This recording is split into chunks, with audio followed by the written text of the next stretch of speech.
PM Modi राष्ट्रपति Putin के बीच द्विपक्षीय वार्ता होगी। उनकी वार्ता हमारी जो राष्ट्रपति हैं उनके साथ भी होगी। रक्षा, आर्थिक विकास और तेल से जुड़े मुद्दों पर बात होगी।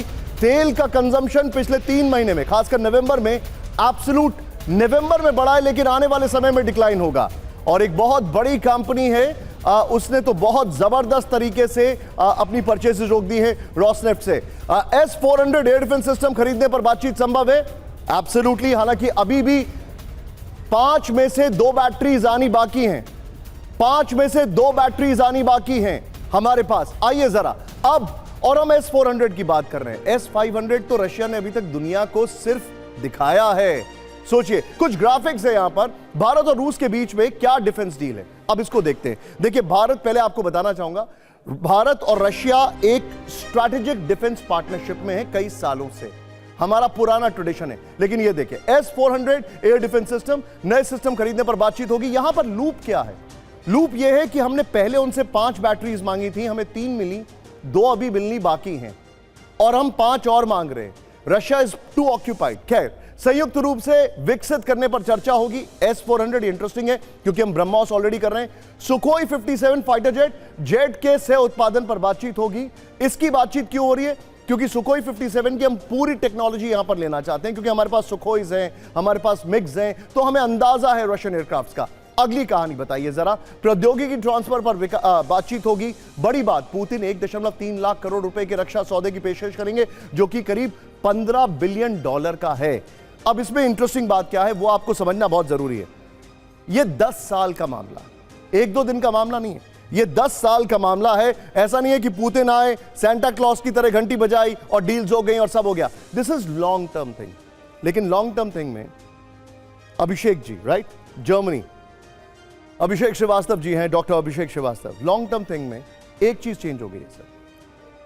पुतिन के ईयर्स वो थी एंगेला मर्केल यूरोप में, उनके जाने के बाद शोल्स आते हैं जो कोशिश करते हैं, but then he is out. और अब इस वक्त जब मर्ज हैं, उनके पास किसी मर्ज की कोई दवा नहीं है, and he is creating more chaos than order. क्या लगता है आपको, यूरोप क्या करेगा?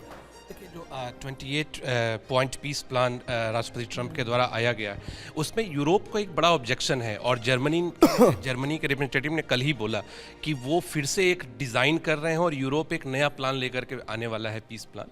वो एक इम्पॉर्टेंट हमें देखना होगा नियर फ्यूचर में कि वो उनका पीस प्लान क्या है और उस पर ट्रंप और राष्ट्रपति पुतिन दोनों की सहमति बनती है कि नहीं, पहली चीज़। दूसरी चीज़, जो जर्मनी है, देखिए जर्मनी एक बड़ा ही यूनिक कंट्री है यूरोप में, जो रशिया के साथ उसके जो हिस्टोरिक, सर हमें नहीं भूलना चाहिए, एज अ KGB एजेंट वहां पर उन्होंने सर्व किया पुतिन ने जर्मनी में। यस। सो बहुत ही यूनिक कंट्री है और दोनों के रिलेशन बड़े यूनिक रहे हैं हिस्टोरिकली भी। इसलिए एक फैक्ट और बताना चाहूंगा, जब the great wall of Berlin गिरी तब पुतिन वहीं पर थे। Yes, absolutely.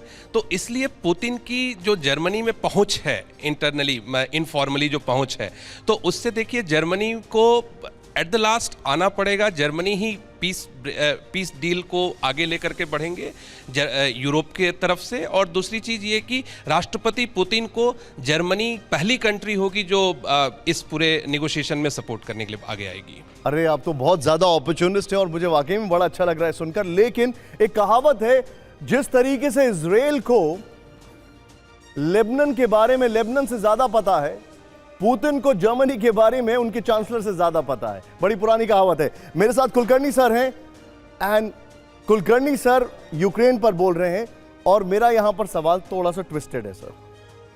हम बात यूक्रेन की कर रहे हैं, और जब हम बात यूक्रेन की करते हैं तो मुझे याद है जब पुतिन को प्राइम मिनिस्टर मोदी ने 22nd समिट में गले लगाया मॉस्को में पिछले साल, तब जेलेंस्की को बहुत मिर्ची लगी थी। दिस टाइम क्या जेलेंस्की की इस पर नजर होगी? क्या जेलेंस्की कोई फोन कॉल करेंगे पुतिन के आने के कुछ घंटे पहले? क्योंकि वो ऑलरेडी बात कर रहे हैं यूरोप में, वो ऑलरेडी बात कर रहे हैं अमेरिका से, और ऑलरेडी उनके राइट हैंड जो है वो छोड़ चुके हैं, एंड्रे यमक। उनके जो राइट हैंड स्टाफ ऑफिसर थे वो तो करप्शन चार्ज में फंस गए, उन्होंने तो रेजिग्नेशन दे दिया। तो समझ सकते हैं आप कि जेलेंस्की के ऊपर कितना ज़बरदस्त प्रेशर होगा। एक तरफ करप्शन के चार्जेस और दूसरी तरफ on the back foot on the battle front. जिस तरीके से पुतिन ने बार बार कहा है जेलेंस्की को कि अगर आप अभी नहीं माने तो आपका 5 गुना ज़्यादा नुकसान होगा। बैटल फ्रंट के ऊपर जिस प्रकार से तैयारी हो रही है रशिया की कि फर्म अप होने के लिए, तो ये भी एक खतरे की घंटी है। ज़ेलेंस्की जानते हैं इस वक्त कि he is on the back foot, और बैकफुट होने के नाते और जिस प्रकार से प्रेशर भी डाला जा रहा है, विटकॉफ भी हैं, ट्रंप के खुद के दामाद कुशनर वो भी उनके साथ लगे हुए हैं यकीन करने के लिए कि कहीं ना कहीं पीस डील हो जाए और कहीं ना कहीं ज़ेलेंस्की को एक रास्ता मिल जाए Understood. ईमानदारी से और कम से कम इज्जत के साथ। On ये point. हारे भी पर ऐसे नहीं हारे कि नाक ही कट गई और ज़ेलेंस्की को परेशानी हो, क्योंकि देखिए ज़ेलेंस्की एक को बड़ा तो मैं कोट करूंगा, प्रोफेसर राजन अभी तो हमारे साथ नहीं है लेकिन उनके शिष्य यहां पर बैठे हुए हैं, डॉक्टर त्रिपाठी, लेकिन एक कोट करूंगा। आज एक बहुत बड़े पब्लिकेशन में बड़ी अच्छी लाइन उन्होंने लिखी है और वो आप समझ सकते हैं यूक्रेन की मानसिकता कि अगर यूक्रेन अब पीस डील लेगा नहीं तो उसके पास सिर्फ खोने के लिए है। They have nothing to gain, क्योंकि रशिया जहां पर है यानी 19 to 20% यूक्रेन वो वहीं पर टिकेगा। आइए अगले ग्राफिक्स और ब्रेकिंग पर आते हैं। इस वक्त की बड़ी खबर आपको दिखा रहा हूं। पहले ग्राफिक्स देखते हैं कि भारत में जब पुतिन आ रहे हैं, कल एक्चुअली ओपन सोर्स इंटेल में एक खबर आई, मैं उसको वेरीफाई नहीं कर पाया, कि पाकिस्तान ने कहा है कि आपकी जब मर्जी हो जब इच्छा हो तब आप आ जाएं, आ तो जाइए बस। खैर एनीवे, ये वो पाकिस्तान है जिसने यूक्रेन को हथियार दिए हैं, let's not forget that, shells दिए हैं।